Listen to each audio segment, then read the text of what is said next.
Welcome back to Part 2 Confession of Orbital Vaults from the Wasteland.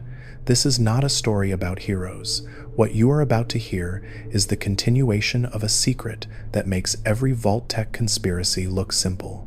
A confession from someone who destroyed orbital stations and triggered invasions and became exactly what she fought. The orbital vaults were only the beginning. Behind them lay seed ships, replacement populations, genetic programs designed to eliminate natural humanity and replace it with something perfected in laboratories. And I helped. Even when I thought I was fighting, even when I believed I chose rebellion. I served the Enclave until the moment I finally understood what they built. Then I destroyed it. Destroyed all of it. 12 seed ships, 12,000 embryos. The Enclave's final contingency, their last attempt to control humanity's future. This is the story of how the orbital invasion failed, how the seed ships burned, how one person discovered she was designed to serve what she thought she opposed, and how sometimes saving the world requires becoming exactly what threatened it.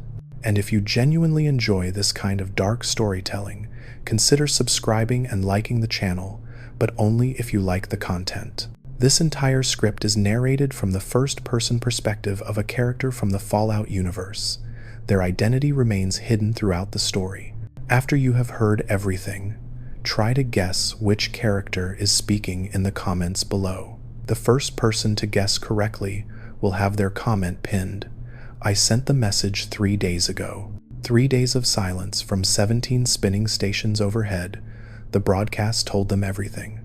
Why ground control stopped responding, why their re-entry codes never activated, why I stranded them while the rest of us burned and built something new from ashes they created. I gave them 48 hours to respond. The first response came at hour 47. Vault 209.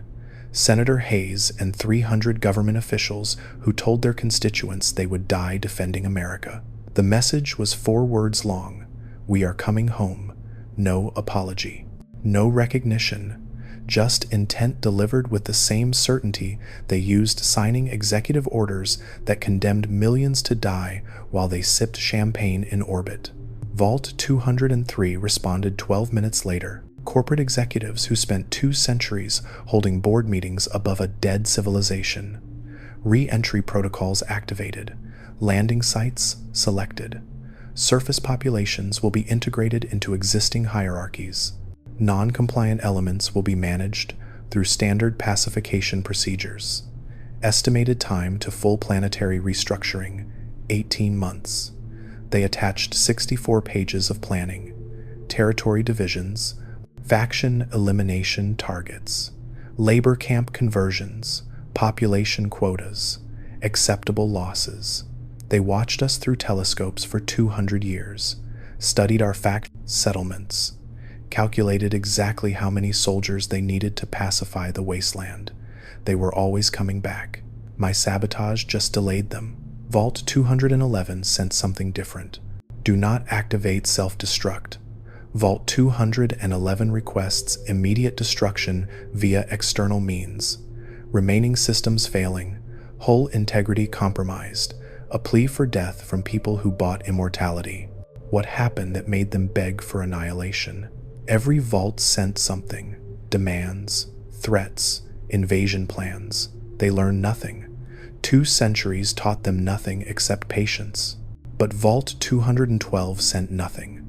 It held backup government, Supreme Court justices, Joint Chiefs of Staff, critical personnel designed to ensure continuity. I checked orbital tracking data. Vault 212 should be at Lagrange Point 4. I pointed telescopes at those coordinates. The vault was gone. Empty space where 500 officials should be maintaining vigil. Not crashed. Not deorbited. Gone. When Vault-Tec designed the orbital program, we built security layers passengers did not know about. Remote monitoring, hidden cameras, black boxes recording everything. I accessed Vault 211 systems. What I saw made me understand why silence might be a gift. Year 12, the first cryogenic pod failed. Sarah Chen, Robco Industries CTO, thawed over 6 hours. She died screaming into vacuum. Audio logs captured 40 minutes of begging before her oxygen ran out. Year 37. 3 more pods failed. Power surge from solar storm damage. Half the vault thawed in cascading failures.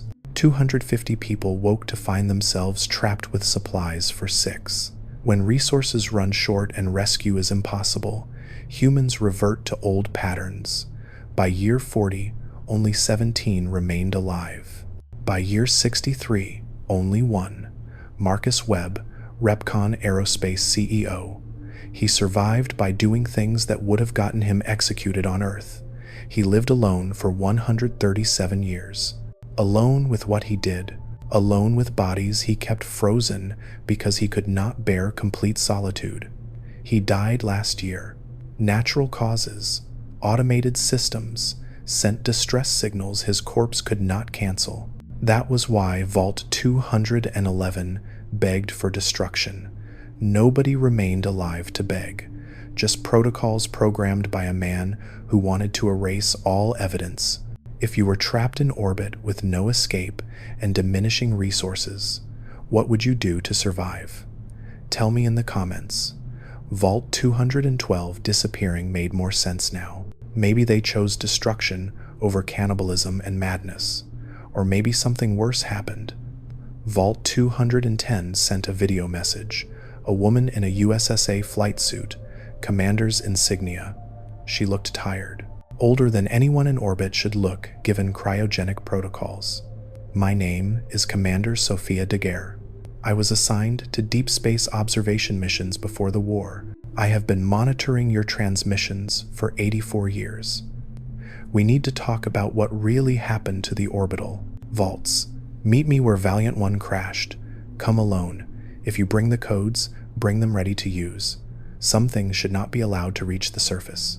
Sofia Daguerre should have been dead for 2 centuries. Nobody survives that long without cryogenic suspension, unless she found a different way. I copied the self-destruct codes onto a holotape. One command would send detonation signals to every American vault still in orbit. The Chinese vaults use different systems. I never had access to their architecture. That was part of the non-aggression pact. But Sophia mentioned some things. Plural. What did she know about Chinese platforms? The journey to the toxic valley took 6 days through radiation zones my ghoul physiology ignores.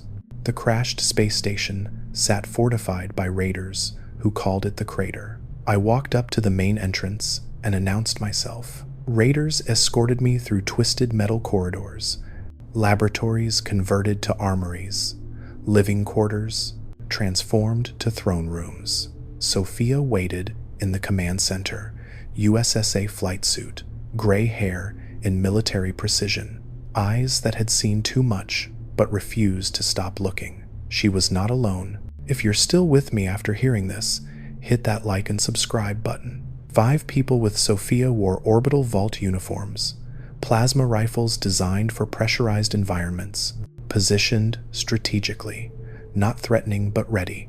Sophia spoke first. Dr. Walsh, I assume you brought the codes. Before you decide whether to use them, I need to show you something. Sit down. You will want to be sitting when you understand what you have done. She activated a holographic projector, Enclave design, orbital tracks, vault positions, trajectory calculations. You stranded 17 American vaults.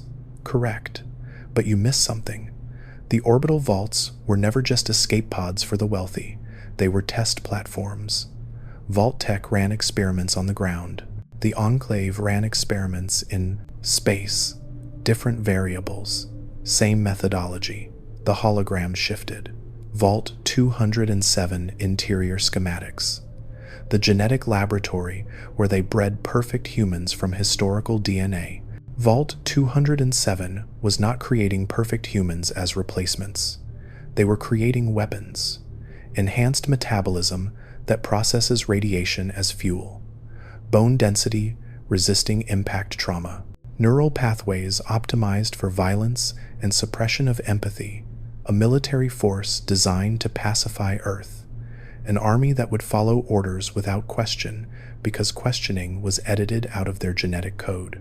Those embryos are adults now, training in zero gravity for 200 years.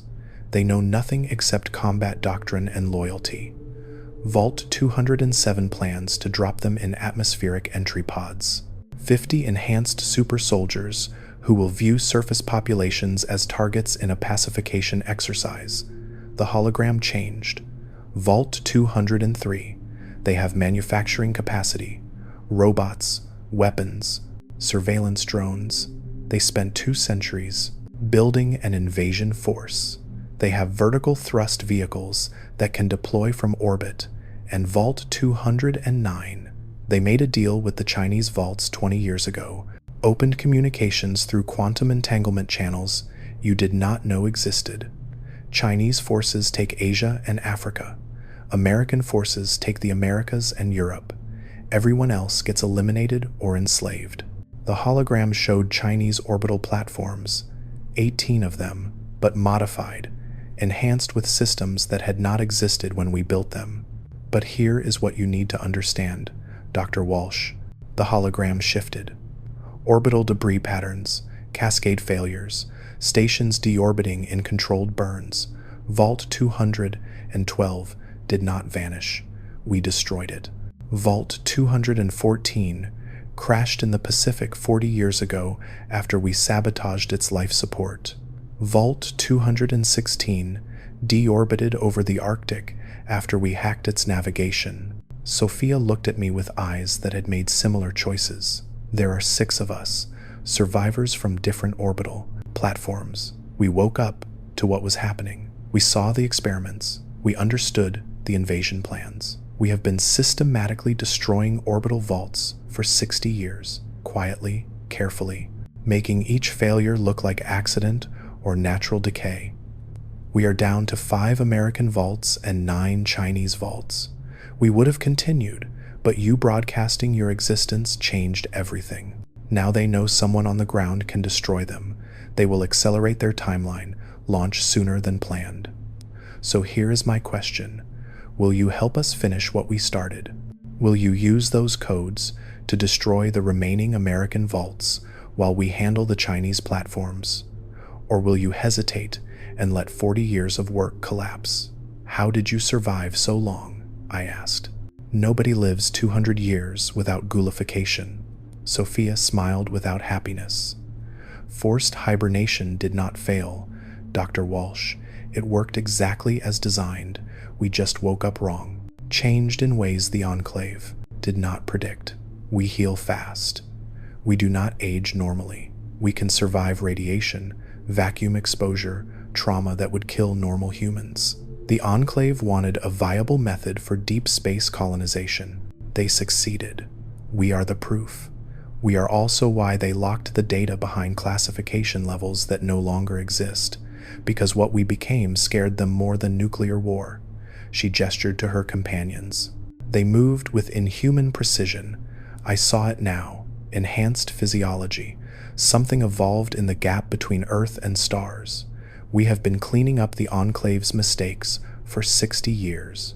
We are so close to finishing. But now the remaining vaults know about you. They will launch everything unless we stop them first. All of them, simultaneously. Activation of self-destruct protocols before they can initiate descent.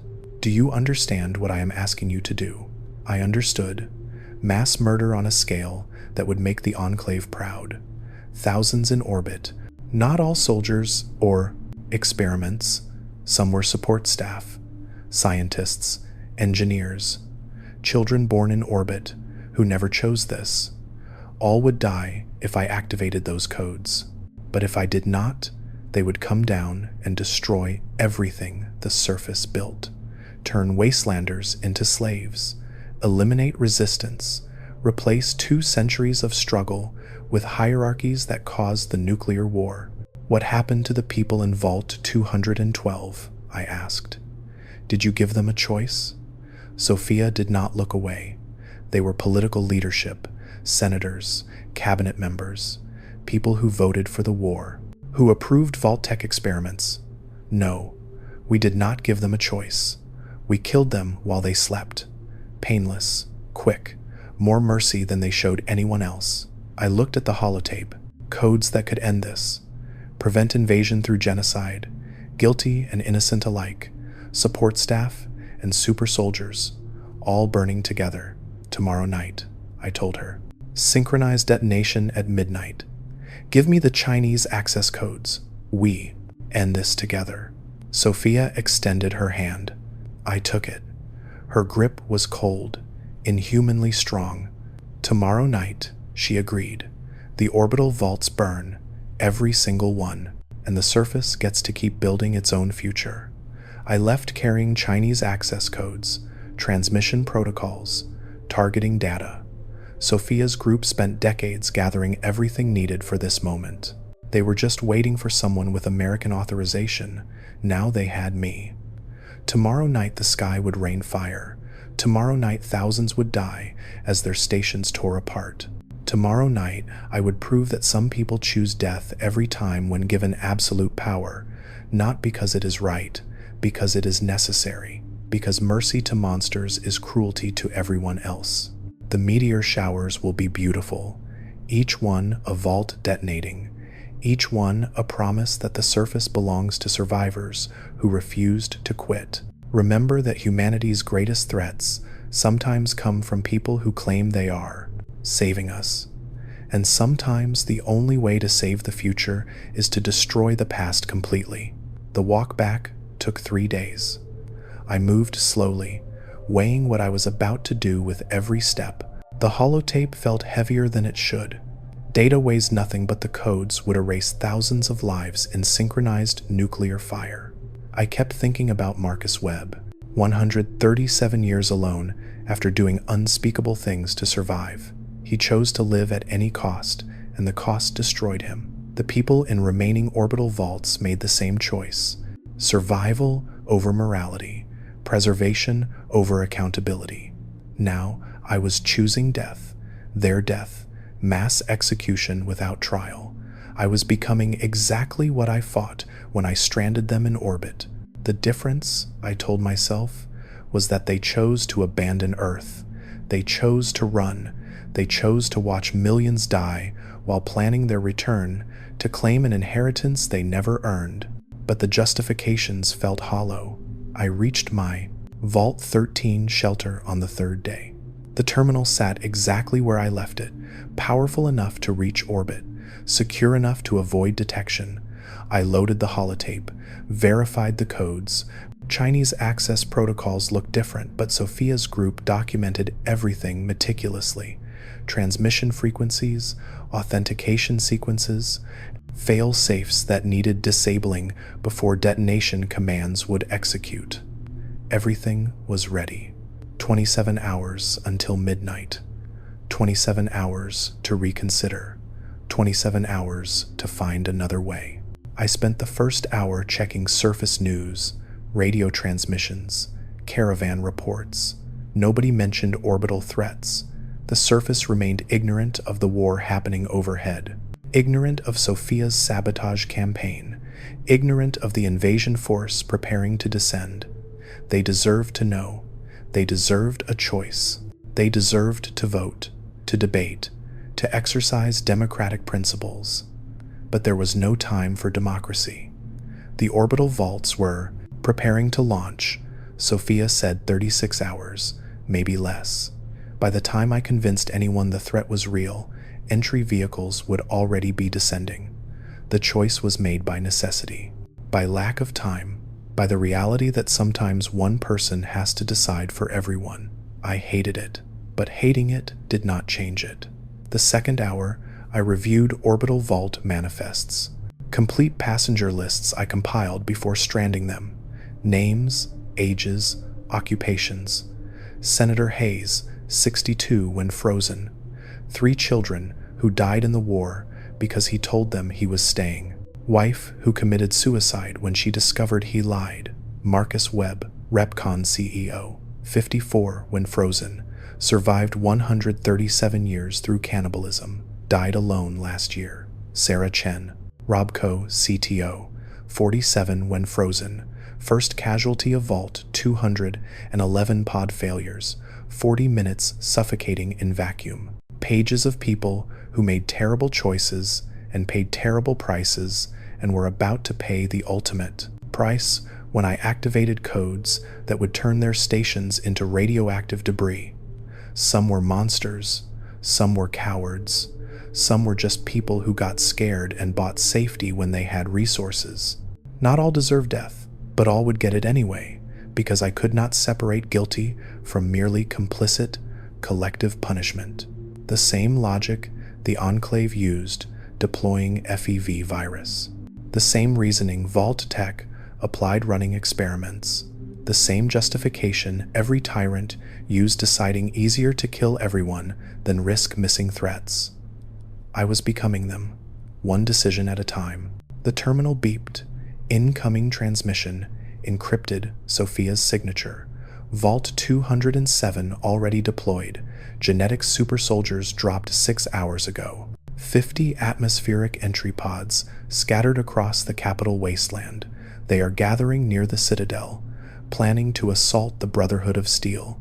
You need to activate American codes now, immediately, before more vaults launch. 6 hours. The invasion already started while I walked back debating morality. 50 enhanced soldiers bred for combat were already organizing. I loaded the American detonation codes, started authentication. My hands shook. This was it. The moment I stopped being a saboteur and became an executioner. The terminal displayed vault targeting data. Vault 201 with the President. Vault 203 with corporate executives. Vault 207 that already deployed soldiers. Vault 209 with government officials. Vault 211 where Marcus Webb's corpse drifted. 5 American vaults. Approximately 3,200 people, most in cryogenic suspension, some awake on watch. All about to die because 50 genetic soldiers forced my hand. My finger hovered over the transmission key. One press, 5 nuclear detonations. Thousands dead. Threat eliminated. Except it was not eliminated. 50 super soldiers were already on the ground, already operational. Destroying orbital vaults would not recall them, would not disable them. I needed to warn the Brotherhood. But warning them meant revealing myself, meant explaining how I knew. I sent 2 transmissions, one to Sophia confirming activation, one to the Brotherhood encrypted emergency channel warning about enhanced hostiles. Then I pressed the detonation key. The command transmitted instantly.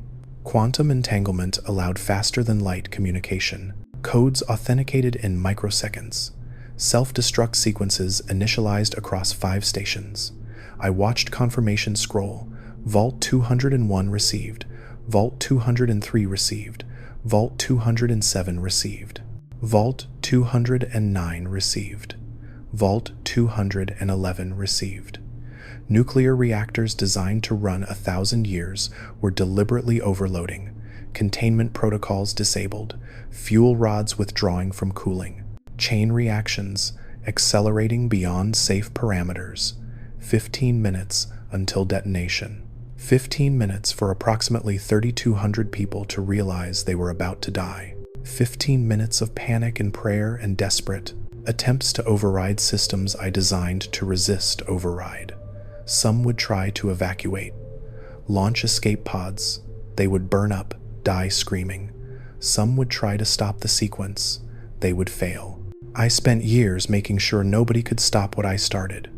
Some would just wait, accept death, make peace, send final messages to loved ones who died 2 centuries ago. I tried not to think about them, tried to focus on the invasion force, the genetic super soldiers, the corporate restructuring plans, but I kept seeing Sarah Chen, suffocating for 40 minutes. I kept hearing Marcus Webb's final logs, begging forgiveness from people who would never hear. 10 minutes to detonation. I checked Chinese vault status. Sophia's group transmitted codes simultaneously. 9 Chinese platforms receiving self-destruct commands. approximately 4,500 people about to die. Over 7,500 people would cease to exist in 10 minutes. 7,500 deaths I authorized. The Post Brotherhood responded to my warning. Encrypted acknowledgement, assets mobilizing, perimeter defenses activated, 8 minutes to detonation. The terminal chimed. New transmission. From Vault 201. The President's Vault. I read it. Dr. Walsh, we know what you are doing. We know the reactor overload is irreversible. We know we have 8 minutes to live. So I am not trying to stop you. I am trying to warn you. The message came from Admiral Chen, Navy officer, part of the President's security detail. You think you are destroying invasion forces. You are correct about the threat, incorrect about the scope. There are not 17 American vaults. There are 43 Vault-Tec, built 3 orbital platforms for every one you knew about, hidden in different orbits, disguised as debris or satellites, backup systems in case primary vaults failed, redundancy because the truly wealthy understand one escape plan is no escape plan. You have codes for 17 vaults. The public vaults. But the private vaults, the ones funded by individual corporations and shadow organizations, those were never registered, never documented, never connected to central control. They are still up here, 26 secret orbital platforms, each containing 500 people, each watching you destroy registered vaults, each now understanding someone on Earth can attack them. You just escalated this into war. And you do not even know who all your enemies are. The transmission included orbital coordinates, 26 points in space, hidden vaults I never knew existed, double the population, double the invasion force, and I had no codes to destroy them. 6 minutes to detonation. I forwarded the message to Sophia. Her response came immediately. We know about the secret vaults. We have been tracking them for 40 years. We cannot destroy them remotely. They use different systems. The only way to eliminate them is boarding and internal destruction, which is what we have been doing. One vault at a time, quietly, making each look like malfunction. We were making progress. We would have gotten them all. But now they know about us. They know about you. They know ground control can threaten them, so they will launch everything simultaneously. Drop every soldier. Deploy every weapon. You wanted to prevent an invasion. You just guaranteed it happens faster and harder. Good job, Dr. Walsh. The message stung because it was accurate. I acted on incomplete intelligence, destroyed obvious threats while missing hidden ones, provoked enemies I did not know existed, committed mass murder that accomplished nothing except making invasion inevitable. 4 minutes to detonation.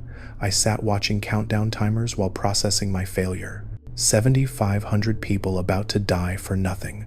26 secret vaults about to launch invasion forces I could not stop. This was why individuals should not have power over life and death. Why one person making decisions led to catastrophe. But there was no time for democracy. That was my justification. That was the logic that led here. The terminal displayed new data. The 26 secret vaults were activating launch sequences.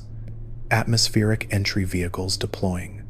They watched me destroy registered vaults and decided waiting was too dangerous. 13,000 people in entry vehicles designed for rapid deployment. Corporate security forces, private military contractors, enhanced soldiers, all descending on a surface with no idea what was coming. 2 minutes to detonation. I sent another warning to the Brotherhood. Updated threat assessment. 26 additional platforms deploying. Expect massive coordinated assault. The Brotherhood acknowledged. Started broadcasting warnings. NCR. Minutemen. Railroad. Every major faction receiving emergency notifications. It would not be enough. You cannot prepare for invasion in 2 minutes. 1 minute to detonation. 30 seconds. I pulled up. Visual feeds from satellites. pointed them at the registered vaults. 10 seconds. The reactors reached critical mass simultaneously. Containment collapsed. Nuclear fuel achieved chain reactions that vaporized everything. 5, 4, 3, 2, 1. The screens showed brilliant flashes, 5 points of light expanding in orbit. 17 if you counted Chinese vaults detonating simultaneously, debris spreading, radioactive clouds dispersing in vacuum. Approximately 7,500 people ceased to exist in microseconds. Vaporized. Atomized. I had killed before, but this was direct, deliberate, mass execution with a button press. I waited to feel something. Guilt, remorse, horror. But nothing came. Just cold calculation. 7,500 dead. 13,000 still coming. Net result. My actions made everything worse. The terminal displayed descent trajectories from secret vaults. Entry vehicles burning through atmosphere, scattering across the wasteland. Corporate logos on hulls. Private security insignia. Military designations matching no official records. They were landing everywhere. Capital Wasteland, Mojave, New California, Commonwealth, Appalachia. Each vehicle contained approximately 20 personnel plus equipment. 26 vaults meant 520 vehicles. Over 10,000 soldiers hitting surface simultaneously. The Brotherhood could not stop this. No faction could. I created this. My broadcast revealed ground control existed. My detonation proved the threat was real. My incomplete intelligence meant I destroyed visible targets while missing the actual invasion force. Every death that followed was on me. Sophia transmitted one more message. We are engaging landing forces. We will do what we can, but there are 6 of us and over 10,000 of them. We cannot stop this. We can only make them pay for every inch. If you want to help, stop hiding behind terminals. The crater is our rally point. Bring weapons, bring determination, because impossible odds are all we have left. She was right. I sat sending commands while others fought, while Sophia prepared to face 2,000 to 1 odds. While the Brotherhood mobilized against enhanced soldiers they did not understand, I armed myself. Plasma rifle, combat armor, medical supplies, ammunition. Before leaving, I recorded one final message, detailed everything.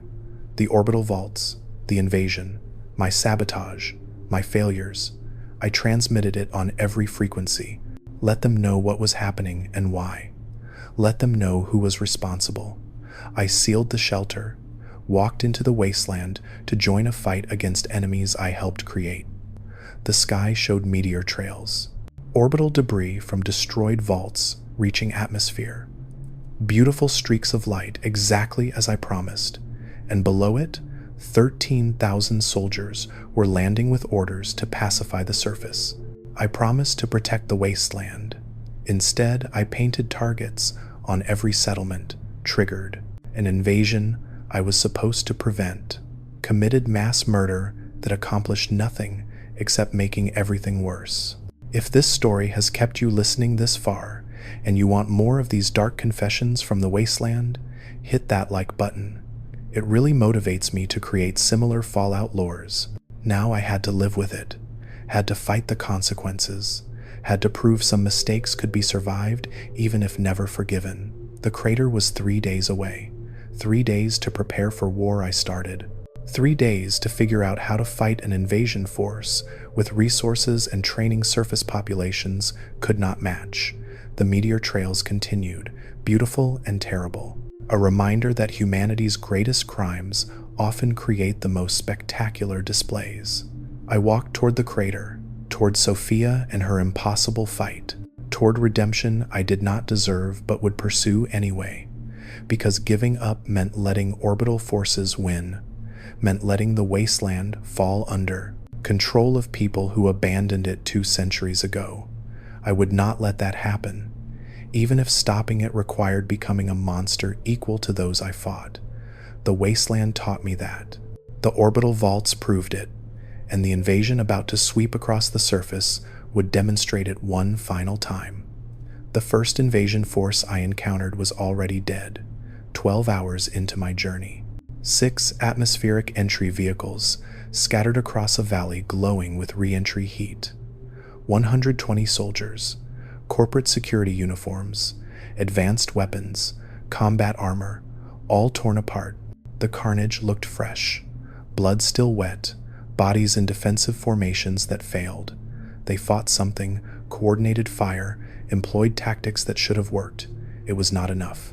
I examined wounds, claw marks, bite patterns, trauma from large predators attacking from multiple angles. But the depth of lacerations, the force required to rip through advanced armor that suggested something beyond normal wasteland creatures. I found tracks, massive, 6-toed, deep claw marks, pack hunting patterns, coordinated assault, intelligence directing attack rather than simple predatory instinct. Whatever killed these soldiers was smart, strong, and hungry enough to consume most bodies. 120 fewer invaders meant 120 fewer threats. The wasteland defending itself was poetic justice. But if creatures could destroy professional soldiers this easily, what would they do to settlements, to caravans, to anyone encountering them after they finished with invasion forces?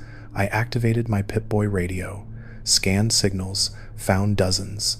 Invasion forces communicating across multiple channels, military protocols, corporate command structures, private security networks. They were everywhere. Hundreds of entry vehicles, thousands of soldiers securing landing zones, establishing forward bases, beginning pacification operations. One transmission caught attention: Brotherhood frequency. Elder Maxon's voice. All Brotherhood personnel, fall back to the Citadel. Unknown hostile forces deploying across the region. Estimate 2,000 combatants, heavy weapons, advanced armor. This is not wasteland raiders. This is military invasion. Respond accordingly. 2,000 in capital Wasteland alone, 10,000 plus across all regions. The Brotherhood was preparing for siege. I kept moving toward the crater, stayed off roads, moved through radiation zones normal humans could not follow. I encountered 3 more landing sites, all destroyed, all showing the same pattern. Professional soldiers torn apart by creatures hunting in packs with tactical awareness. The 4th site was different. Sunset on the 2nd day, entry vehicles landed in circle, defensive perimeter established, soldiers alive and alert. 20 vehicles, 400 soldiers, command post flying corporate logos, Artemis Security Solutions, private military contractor. That private worked with the Enclave, specialists in hostile environment operations and suppressing civil unrest. They were digging in, establishing permanent base, construction drones erecting fortifications, supply caches organized, command coordinating with other units.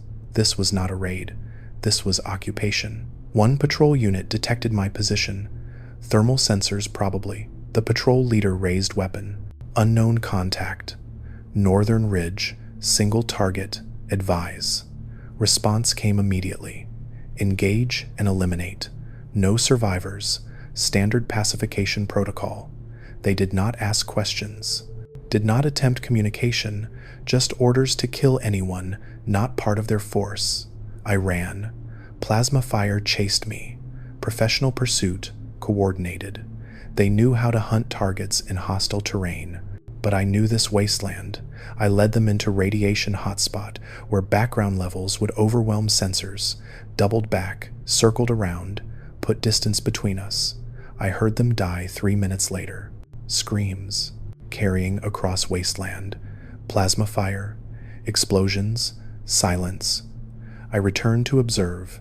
Same pattern, torn bodies, massive claw marks, pack hunting by creatures smart enough to wait until patrol was isolated. 7 dead. Advanced weapons scattered, armor breached. I collected a radio, listened to chatter. Patrol Delta not responding. Last known position grid 77 Alpha. Dispatch recovery team. The recovery team met the same fate. 12 soldiers, heavy weapons, all dead within minutes. The Artemis base started fortifying. Pulled in patrols, concentrated forces, prepared for siege. They were scared. Good. Let them be scared. Let them understand the wasteland was not empty territory waiting for pacification. I continued toward the crater. Third day, I found what was killing invasion forces. Night Stalkers, but not Mojave ones. Larger, more aggressive. Adapted to capital wasteland radiation, they hunted in packs of 20 or more, coordinated like wolves but with intelligence. Beyond animal cunning. I watched them surround an Artemis patrol. Observed tactics. They used terrain, attacked from multiple angles, feinted and withdrew to draw soldiers out of formation, struck at weak points with precision suggesting they understood human anatomy. One creature saw me, made eye contact. I expected attack. Instead, it turned away, led its pack after the patrol, ignored me completely. Ghouls did not register as prey, or they recognized me as something like themselves, a wasteland creature adapted to survive. The pack destroyed the patrol in under 2 minutes. Efficient, brutal, then dragged bodies away. The wasteland was defending itself. Creatures that evolved in radiation had no tolerance for outsiders in massive numbers. The invasion forces represented food and territory competition. Apex predators were culling them with efficiency they used on any prey. Natural selection operating in real time. Orbital forces learned to survive in controlled environments. Sterile stations, artificial gravity, regulated atmospheres, no experience with radiation storms or mutated predators or environments actively hostile to human life. The wasteland was teaching them, one corpse at a time. I reached the crater on 4th day. Sophia waited at entrance with her 5 companions. They looked tired, blood on uniforms. Weapons recently fired. Dr. Walsh. Good timing. We were about to assault an Artemis forward base alone. 6 against 400 is poor odds. 6 against 401 is barely better, but we will take what we can get. How many landing sites have you destroyed? I asked. 4. Approximately 80 soldiers eliminated. We hit them fast before they established defenses. But there are too many. We cannot be everywhere. The best we can do is slow them down and hope the wasteland finishes what we start. The wasteland is already finishing it, I said. I described what I saw. Night Stalker packs, torn bodies, invasion forces pulled into defensive positions because offensive operations got people killed. Sophia smiled. Predator's expression. Then the wasteland is our ally, and we should encourage it. Come inside. I want to show you something we found in secret vault wreckage. The crater interior had changed. Raiders gone. Sophia's group converted crashed station into command center, maps covering walls. Radio equipment monitoring, invasion communications. Weapon stockpiles organized, and in center, a holographic display showing something that made my blood run cold. The secret vaults were not escape pods, Sophia explained. They were seed ships. The hologram showed detailed schematics, vault interiors designed not for habitation, but cargo transport. Cryogenic bays filled not with wealthy passengers, but biological samples. Genetic material, embryos, thousands of them. The registered vaults were decoys, visible targets to draw attention. The secret vaults held the real payload, the actual plan, the Enclave's endgame. She activated another display.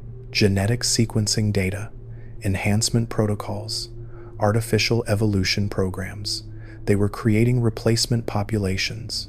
New humans engineered to thrive in post-nuclear environments, radiation-resistant, stronger, faster, smarter, perfect colonists for a world too hostile for unmodified people. The invasion forces are just first wave, security to pacify surface and eliminate existing populations. Second wave comes later. Once ground is cleared, once resistance is crushed, then they deploy colonists. 13,000 embryos grown to adulthood in artificial wombs, perfect humans who will inherit Earth because everyone else is dead. This was never about the wealthy escaping. This was about replacing humanity entirely, creating new species designed for Wasteland, eliminating everyone who survived naturally because natural survivors were messy, imperfect, carried trauma and adaptation and cultural memory. The Enclave wanted clean slate, new people, with no history, no connection to old world, just colonists who would build exactly what creators programmed, and I helped. By stranding registered vaults, I removed obvious targets while leaving real threat intact. By destroying those vaults later, I triggered deployment before anyone could discover seed ships. Every decision I made served Enclave plan. I was not sabotaging them, I was helping them. Do you understand now? Sophia said. This is not about stopping invasion. This is about preventing extinction, preventing replacement, preventing everything that makes humanity human from being erased and replaced with Enclave, designed perfection. How many seed ships remain? I asked. 12. We destroyed 14 over 40 years. 12 still in orbit. Each contains approximately 1,000 embryos. 12,000 replacement humans waiting to deploy once surface is pacified. Can we destroy them remotely? No, they resist that. Only way is boarding action. Physical destruction of artificial wombs. And we cannot board 12 simultaneously. While we hit one, other 11 will deploy security and we will be overwhelmed. So what is your plan? Sophia gestured to maps. Tracked invasion positions, Night Stalker attack patterns, Brotherhood defensive preparations. We turn surface factions against invaders, not by asking. By making invasion forces such obvious threat that every settlement has no choice but fight or be eliminated, we amplify conflict, make it loud, make it impossible to ignore. And while surface fights security forces, we board seed ships, all 12 simultaneously. We have 6 people, you make 7. We recruit 5 more, 12 boarding teams, 12 stations, 12 chances to destroy embryos before deployment. If we succeed, Enclave plan dies. If we fail, humanity gets replaced with something designed in laboratory. She made it sound simple. Like recruiting 5 enhanced survivors was easy. Like coordinating 12 simultaneous assaults was achievable. But what choice did we have? I will help, I said. Tell me what you need. Sophia smiled. First, we need to make this invasion impossible to ignore. We need to hit Artemis hard enough. They retaliate against settlements, make them commit atrocities, force Brotherhood and NCR and every faction to mobilize in self-defense. She pulled up tactical map. Artemis forward base, 400 soldiers, heavy weapons, strategic location controlling major trade routes. We destroy that base, kill everyone inside, make it look like Wasteland raiders. Artemis will retaliate, hit nearby settlements thinking raiders attacked. Settlements call for help. Brotherhood responds. Artemis engages Brotherhood. And suddenly, we have war involving every major faction. That is mass manipulation, I said. Deception that will get innocents killed. Settlements attacked because we framed them. Yes, Sophia agreed. Exactly like what Enclave would do. We are using their methods against them. Fighting monsters by becoming monsters. Do you have a better idea? I did not. When do we hit the base? I asked. Tonight. Fast. Kill everyone before distress signals. Make it look like raid. Use Wasteland weapons. Leave evidence pointing toward nearby raider groups. What about Night Stalkers? I asked. They are already hunting Artemis. Could we use them? Sophia looked interested. Deliberately weaponize wildlife. Lead them to base. Let them do killing while we ensure no survivors. It felt more honest than framing settlements. Let Wasteland itself destroy invaders. We can do that, Sophia decided. Night Stalkers respond to pheromone markers. We can synthesize them, create scent trail leading to base. Pack will follow, will attack anything smelling foreign. She started preparing, gathered equipment, briefed companions, organized assault with military precision. One of Sophia's companions approached while we worked. Thomas Riggs, former Enclave researcher, assigned to Valiant One for knowing too much.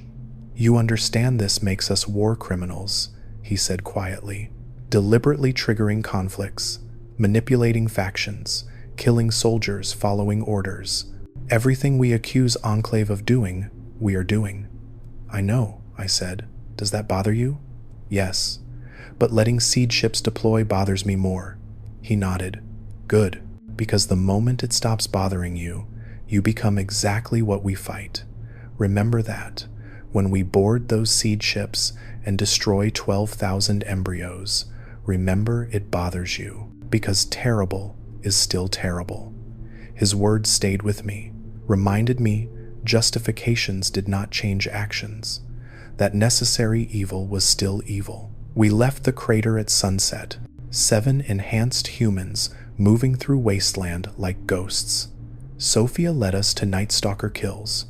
We harvested glands, synthesized pheromones, created scent trail drawing packs toward Artemis base. Then we surrounded base, positioned at strategic points, waited for Night Stalkers. They came at midnight, 40 of them, maybe more, moving as coordinated units. They detected pheromone trail, followed it to perimeter. Artemis guards never had a chance. Night Stalkers hit fence from 6 directions, tore through barriers, flooded compound, soldiers opened fire, killed a few, but pack tactics overwhelmed defenses. We waited until fighting reached peak, until half base was engaged. Then we moved in. Sophia was right. We were enhanced, faster, stronger, more durable. We moved through chaos like death itself, killed anyone coordinating defenses, sabotaged heavy weapons, prevented distress signals. Night Stalkers did most work. We just ensured nobody survived to report what happened. 20 minutes, 400 Artemis soldiers dead, torn apart by creatures or executed by us. Base destroyed, equipment ruined. Only evidence suggested massive Night Stalker attack.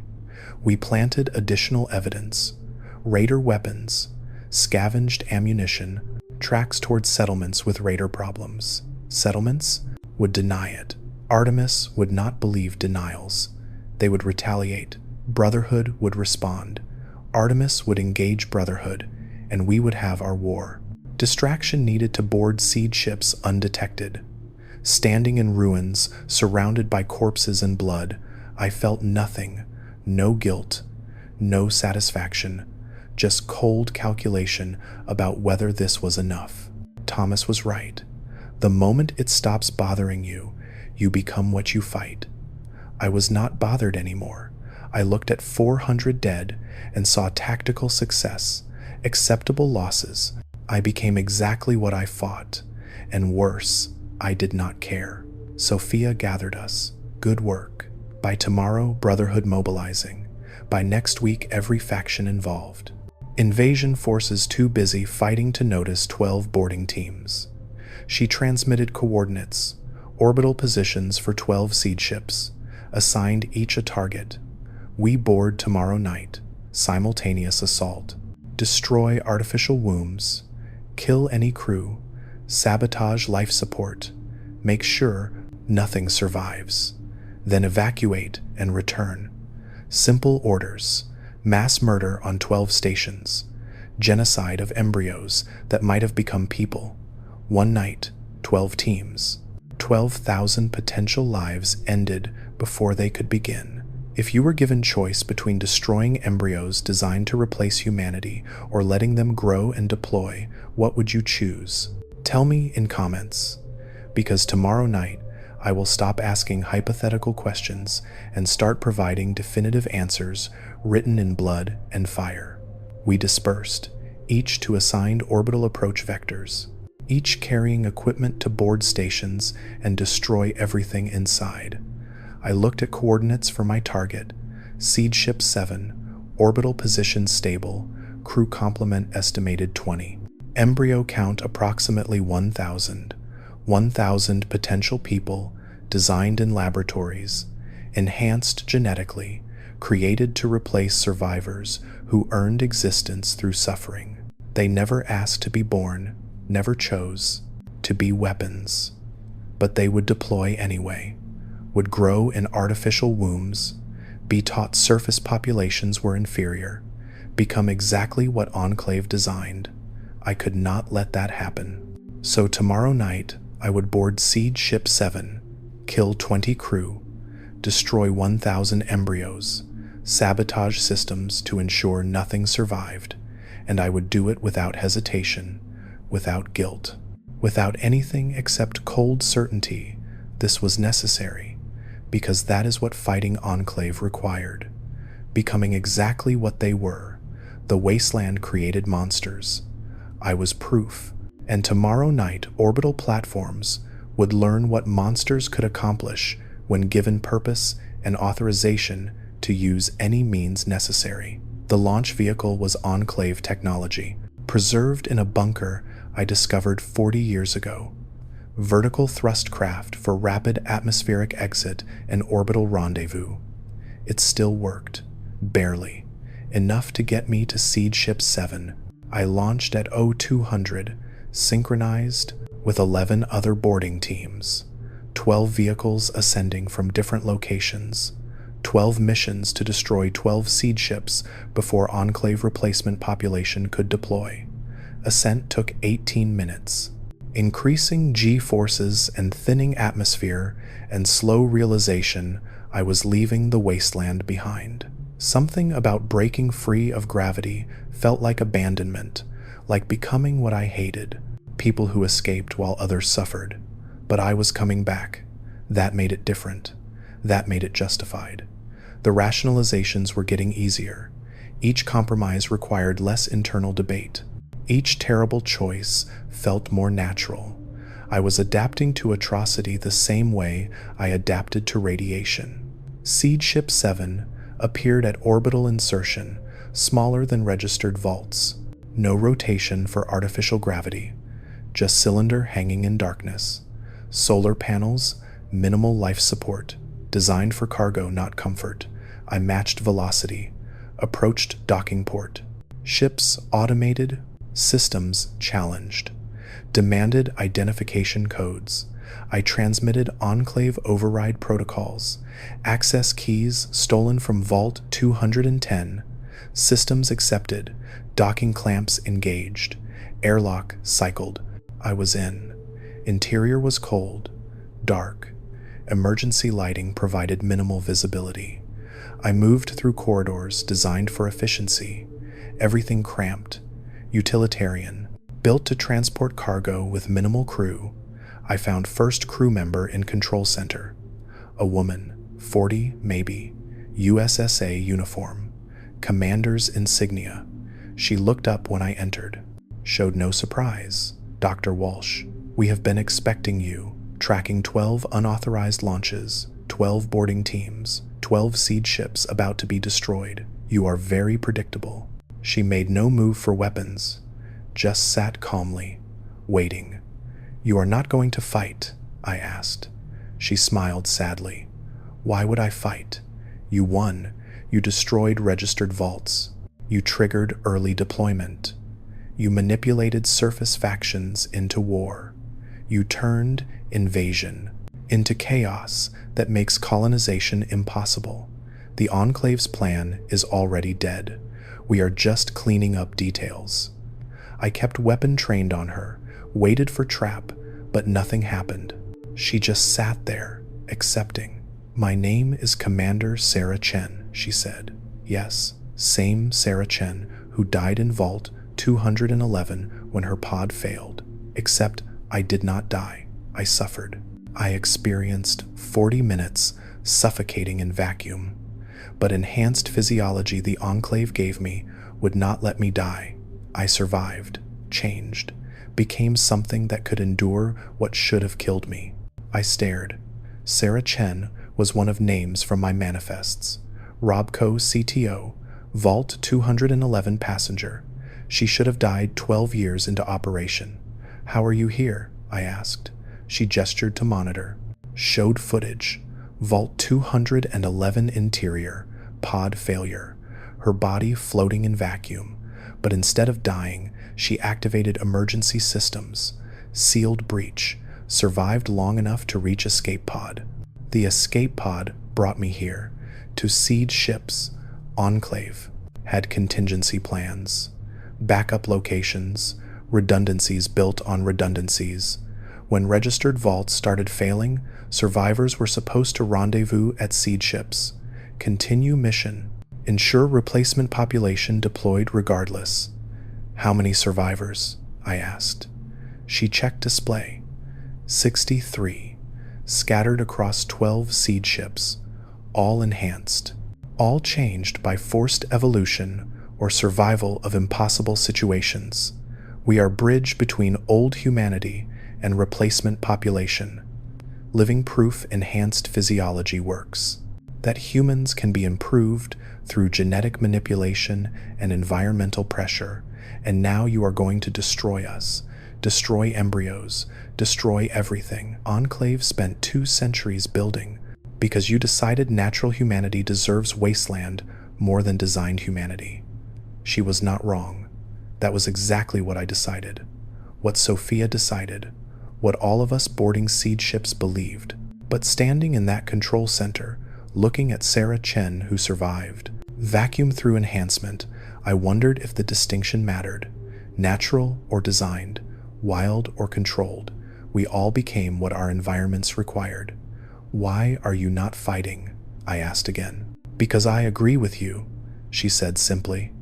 I spent 200 years watching Enclave plan unfold, watching replacement population develop, watching invasion forces prepare, and I realized something.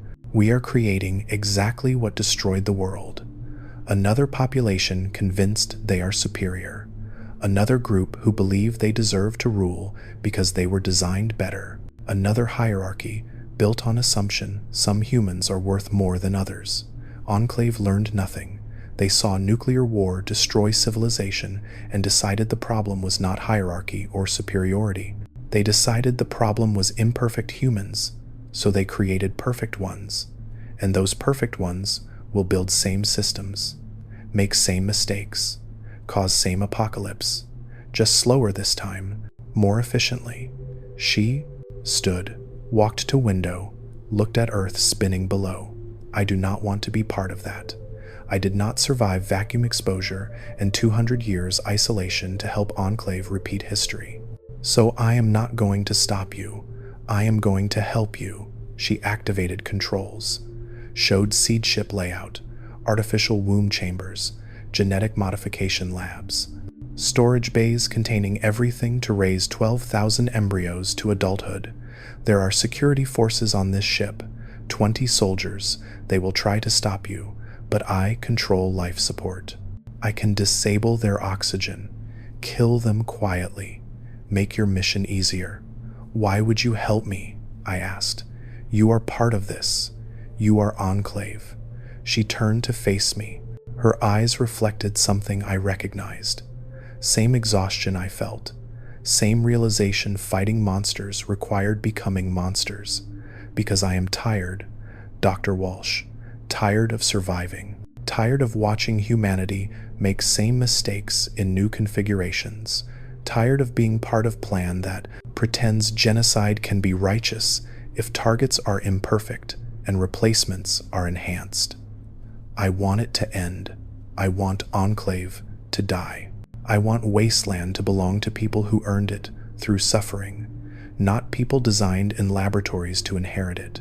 So yes, I will help you destroy this ship, help you kill embryos, help you end plan, and then I would like you to kill me, because I do not want to survive anymore. I do not want to keep adapting. I do not want to become something further removed from human just to continue existing. I looked at her, saw myself, someone who made terrible choices, for what seemed like good reasons. Someone who committed atrocities to prevent worse atrocities. Someone who survived long enough to realize survival might not be worth cost. She disabled oxygen to security quarters. 20 soldiers suffocated in sleep, never knew they were under attack. Died painlessly while I made my way to artificial womb chambers.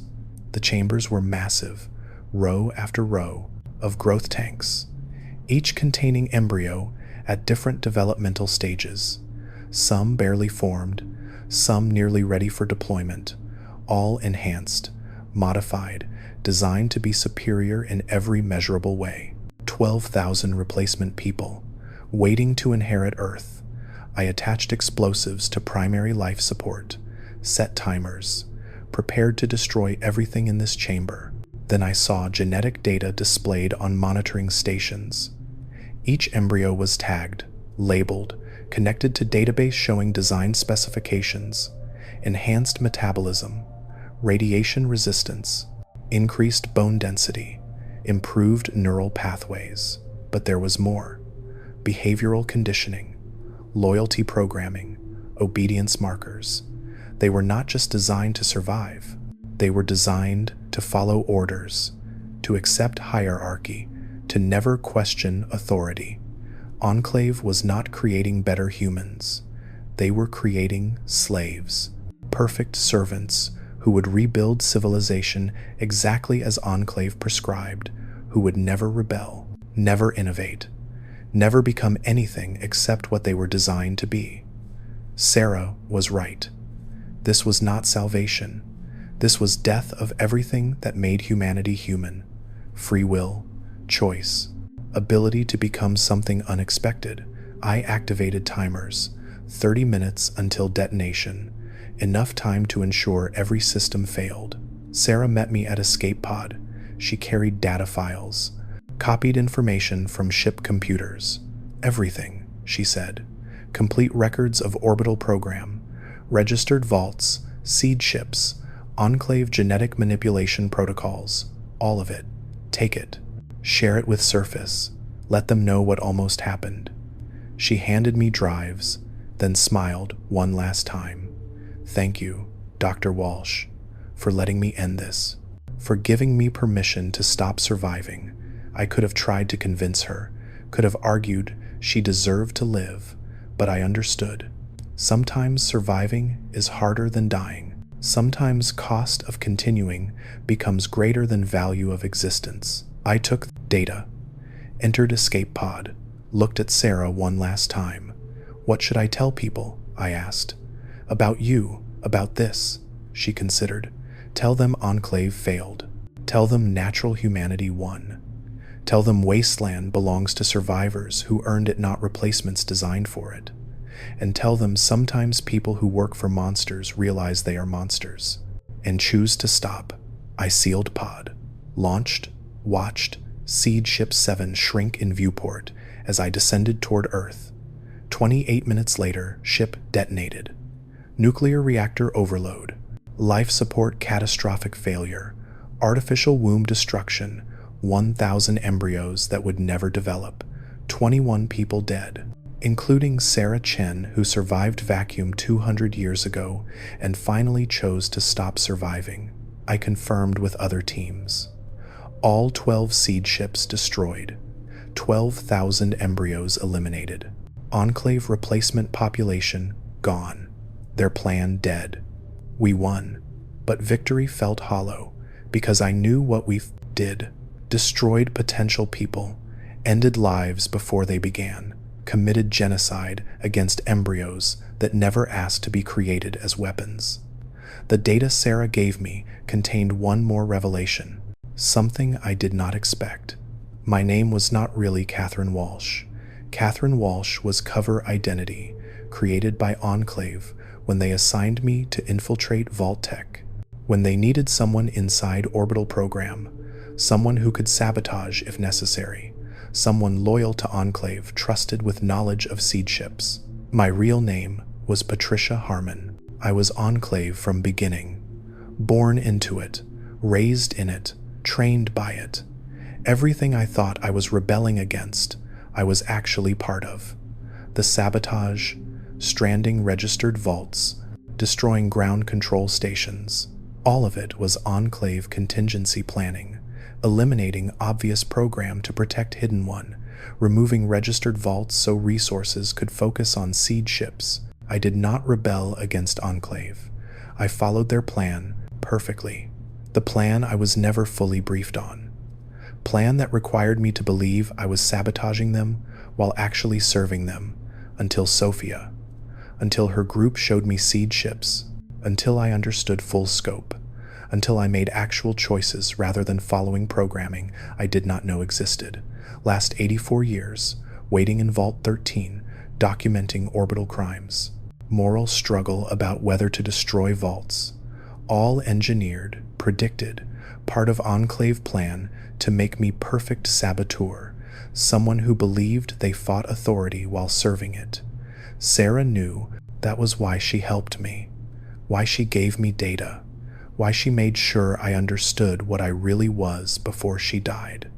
She wanted me to realize changing sides meant nothing if you were designed to change sides. That rebellion meant nothing if rebellion was programmed. That free will was illusion when someone engineered your choices before you made them. I landed in Wasteland, returned to Crater, met with Sophia, others. They celebrated. 12 seed ships destroyed. Enclave plan ended. Natural humanity preserved. I did not celebrate. I shared data Sarah gave me, showed files, genetic programs, behavioral conditioning, evidence of what we prevented, and I showed them my real identity. Patricia Harmon, Enclave infiltrator, sleeper agent who activated without knowing she was agent. Someone designed to sabotage obvious program while protecting Hidden One. Someone who finally made actual choices, but only after following programming for 200 years. Sophia looked at data. At me. Expression unreadable. Does it matter? She asked. You were Enclave. You followed their plan, but then you deviated. You destroyed seed ships. You ended what they built. Whether you were designed to rebel or chose to rebel, result is same. Enclave is dead. But is it? I asked. How do we know this was not planned? How do we know destroying seed ships was not another layer, another contingency? Sophia smiled. We do not know. Maybe this was all planned. Maybe Enclave predicted everything. Maybe we are following programming we do not understand. Or maybe we broke free. Maybe we became something they did not anticipate. Maybe choice exists even for people designed to serve. We cannot know. We can only act and judge ourselves by what we do, not what we were designed to do. She was right, but it did not make me feel better. I spent next week watching faction war unfold. Brotherhood engaged Artemis forces. NCR mobilized. Settlements defended themselves. Wasteland erupted in conflict exactly as we engineered. Hundreds died. Thousands injured. Communities destroyed. All because we manipulated them. All because we needed distraction while we boarded seed ships. We won. We saved Wasteland from replacement. We prevented Enclave endgame, and we did it through deception, manipulation, and accepting that innocent casualties were necessary costs. If this confession meant something to you, leave a like. It is the only way I know you liked the video. I am Patricia Harmon. I was Enclave. I was designed to sabotage Vault-Tec orbital program. I followed my programming for 200 years before finally understanding what I was doing. I destroyed 17 registered vaults, killed 7,500 people, triggered invasion, orchestrated faction war, destroyed 12 seed ships and 12,000 embryos, became everything I claimed to fight, and I would do it again, because alternative was worse, because letting Enclave win meant humanity lost, because sometimes monsters are what Wasteland needs. Orbital vaults are gone, all of them, registered and secret, public and hidden. Invasion failed. Seed ships burned, Enclave plan died. but cost was thousands of lives, faction war, manipulation, mass murder, everything dark about pre-war thinking applied to post-war problems. I am not hero. I am war criminal, hiding behind necessity. I am saboteur who realized too late she was serving what she thought she opposed. I am someone who made terrible choices and called them righteous because alternatives were worse. Wasteland belongs to natural survivors now, to people who earned existence through suffering, not design, to communities that built themselves from scrap metal and determination, to everyone who refused to quit despite radiation and mutation and 200 years of struggle. But it belongs to them because I committed genocide, because Sophia's group killed for 60 years, because we decided replacement humans were unacceptable and original humans were worth preserving. We made that choice. Not Wasteland, not factions we manipulated, us, 7 people who decided mass murder was acceptable if it prevented something worse. Maybe we were right. Maybe we saved humanity by preventing its replacement. Or maybe we just proved humans will always find justifications for atrocity. That survival is violent, that preserving one group requires eliminating another. That Wasteland creates monsters regardless of which side they fight for. I do not know anymore. I am too close to it, too invested in believing I made right choices, too compromised by what I became. So I am leaving this confession, this record, this evidence of what happened in orbit and on surface and in gap between them. Let history judge, let future generations decide if we were heroes or villains. Let Wasteland determine if natural humanity was worth cost of preventing designed humanity. I cannot make that judgment. I am too guilty, too complicit, too much a part of what I claim to oppose. Meteor showers are over, orbital vaults are gone, seed ships burned, Enclave final plan failed, and I am still here, still surviving, still adapting, still becoming something further removed from human with each terrible choice. Patricia Harmon, Enclave infiltrator, Vault-Tec saboteur, mass murderer, war criminal, monster who fought monsters. Wasteland made me, Enclave designed me, and I became exactly what both required, a survivor willing to do anything to protect what I decided deserved protection, even if that made me worse than what I destroyed.